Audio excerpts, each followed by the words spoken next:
Bienvenidos a la historia del ajedrez en su capítulo 2. A lo largo de la historia del ajedrez se ha visto cómo este ha permeado por distintas zonas, después de la historia de la URSS que ya te contábamos. Llegó a varios países y en esos países destacaron muchos jugadores. Por ejemplo, en Italia el Greco, en España Ruy López de Segura. Todos estos jugadores, si bien no jugaban tanto entre ellos, fueron destacando y poco a poco tiempo después se enfrentaban en sendos duelos entre ellos. En Alemania estaba Adolf Anderssen, en Inglaterra varios jugadores como McDonnell, McDowell, Cochran y Stoughton. En la lejana Rusia surgió un jugador y muchos más como Chigorin,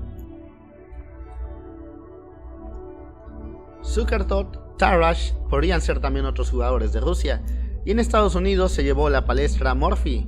Sin embargo, comenzaremos hablando de los franceses, en los cuales primaban Philidor, Deschamps y la Bourdonnais. Estos digamos que fueron la primer gran potencia, jugadores de ajedrez franceses que dominaban desde el Café de la Régence, donde se disponían a jugar partidas durante días y noches. Si bien las reglas no estaban bien definidas, por lo tanto establezcamos una pequeña diferenciación. El ajedrez oficioso, que es antes del torneo de 1886, que es el inicio del primer campeonato del mundo oficial. Y el ajedrez contemporáneo, como lo conocemos, con el primer campeón del mundo, que sería Wilhelm Steinitz, del cual hablaremos en este capítulo, hasta Carlsen en nuestros días. Como ya decíamos, la etapa del ajedrez oficioso son entre sendos combates entre varios jugadores muy poderosos. De todos estos jugadores, son geniales los matches que sostuvieron entre ellos. Por ejemplo, el maestro Deschamps, que era francés, siendo derrotado por su alumno, la Bourdonnais. Deschamps dijo al final del match que estaba orgulloso de dejar a otro francés como campeón oficioso del mundo. Ciertamente la Bourdonnais fue en ese entonces el mejor jugador de todo el orbe. Otro campeonato muy interesante, otra vez de que ya se apagó la Bourdonnais, fue la llegada del alemán Anderssen, que después de haber derrotado a todos se retiró momentáneamente, pero es en ese momento que aparece la figura eximia y máxima de Paul Morphy, quien derrotó a todos los conocidos, incluido a Anderssen. Otro jugador genial de Inglaterra, Stoughton, nunca aceptó jugar con Morphy.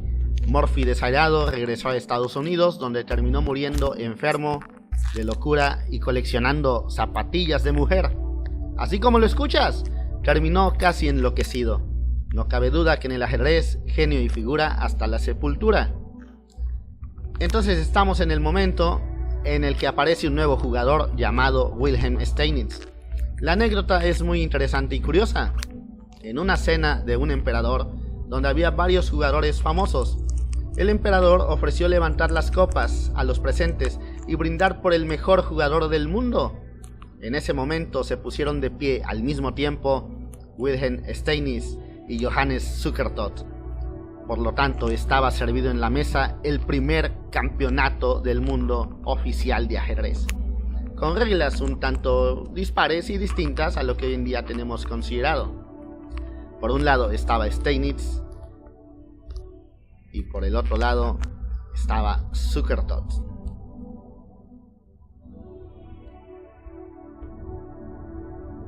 La victoria correspondió pues al primero. Sin embargo, en esta etapa de campeonato de Steinitz, después de 1886, defenderá su título contra el genial ruso Chigorin. Se enfrentaron dos veces, en un primer campeonato y en una revancha. La revancha fue en Cuba. De esta revancha hay muchas historias que podemos contar. Chigorin y Steinitz, digamos que se enfrascaron en la primer gran rivalidad a finales del siglo XIX. En el primer campeonato, Steinitz logró ganar con sobrada facilidad. Sin embargo, antes del segundo campeonato, Chigorin había demostrado que podría superar teóricamente en varias líneas de aperturas y defensas a Steinitz. Es al final de este segundo match donde se da uno de los blunders o errores más famosos de los campeonatos mundiales, donde Chigorin permite al alejar a su alfil que le den jaque mate. Decían sobre Steinitz que si colocas las piezas en un sombrero y las agitas y las dejas caer desde una considerable distancia hacia el tablero, las piezas estarán todas revueltas y desordenadas, y ese será el estilo de Steinitz, un estilo defensivo y rocoso, que el mismo Anatoly Karpov dijo en una ocasión que había sido uno de los primeros en crear el arte de la defensa. Steinitz fue campeón mundial, el primero oficial, desde 1886 con su victoria contra Zukertort y hasta 1894 cuando se enfrentará en un futuro con Emanuel Lasker. Este será un match que dejará varias líneas interesantes del gambito de dama rehusado, y esto será parte del capítulo 3. Recuerda suscribirte, activar la campana y seguir.